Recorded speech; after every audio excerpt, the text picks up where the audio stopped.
Let's talk about being quarantined this year for Ramadan.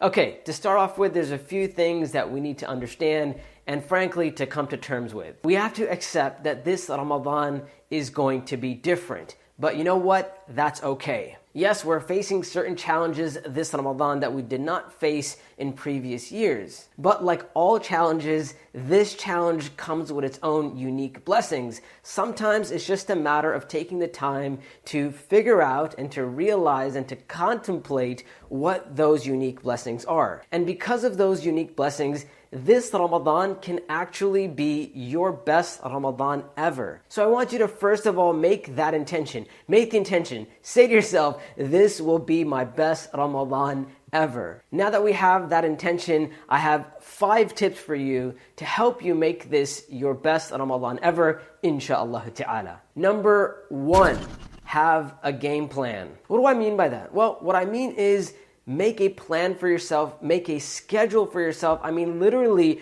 write down how you plan on spending your days and nights during Ramadan. So instead of going into Ramadan without a plan and saying, you know what, I'll figure it out when the time comes, make a plan. Set goals for yourself. But mind you, make those goals realistic goals. What is realistic is actually relative to you. You need to ask yourself, realistically, what can I accomplish? What can I do during this month of Ramadan? And I would also say take it 10 days at a time. So set a plan, a schedule for your first 10 days. After the first 10 days, you can evaluate yourself and see how you're doing and set another goal, another plan for the next 10 days. And then finally for the last 10 blessed days of Ramadan as well. Number 2, make this Ramadan about connecting with others. I know that sounds strange because we are isolated, we are disconnected, but in actuality, if we think about it, we're not that disconnected. Alhamdulillah, many of us, we have the means to connect with others even if we're not physically present with them. The internet and social media has made this possible for us. So add to your plan how you're going to connect with other people during this Ramadan. An example of that would be, hey, I'm going to call my friends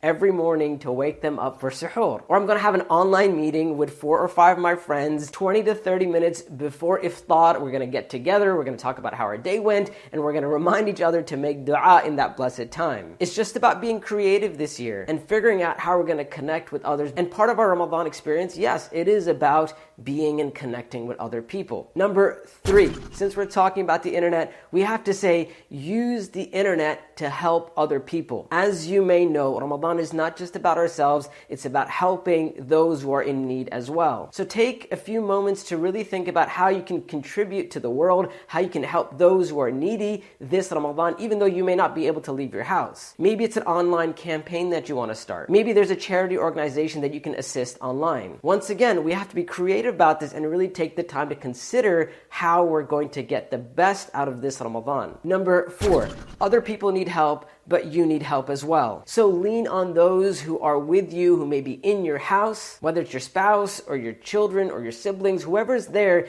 you need to sit down with them and talk to them about how we're going to need help this Ramadan. There's so much that may be going on in someone's household that you may need to say to your spouse, hey, listen, this time to this time, there's an hour that I need for myself. I need you to take care of the kids. I need you to handle everything else. I need you to give me my privacy to maybe connect with my Lord, to read the Quran, to pray, to make dua, whatever it is that you choose. And likewise, tell your spouse, this time to this time, I got you. This is your private time. You take time for yourself, and I'll take care of everything else. But it's important to sit down and have that conversation before Ramadan starts. How are you going to find time for yourself? Number 5, make your own schedule. What we may be used to from previous years of times that we're awake and times that we are sleeping and times that we are resting, well, that's going to be different this year. And there's a blessing in that. Since we're home, we can set our own schedule. We may not be reliant upon our work hours or our school hours. And once again, you're going to need the help of your family with this, but take advantage of the time that works best for you. You may be a night person, and you may need to stay up during the night and sleep more during the day. But that also means you can take advantage of the last third of the night if you're up at night. We know that the last third of the night is a blessed time. The Prophet ﷺ told us in the hadith mentioned in Sahih Bukhari and Sahih Muslim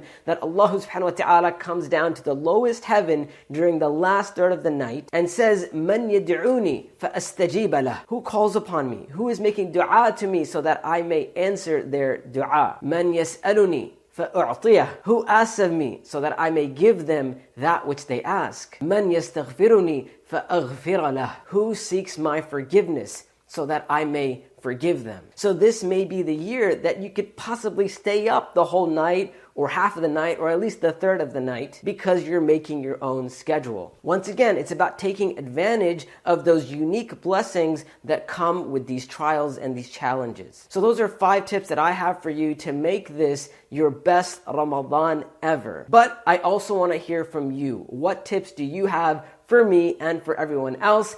Please leave them in the comments below so that we can all benefit and share with each other, inshallah ta'ala. Until next time, assalamu alaikum wa rahmatullahi wa barakatuh.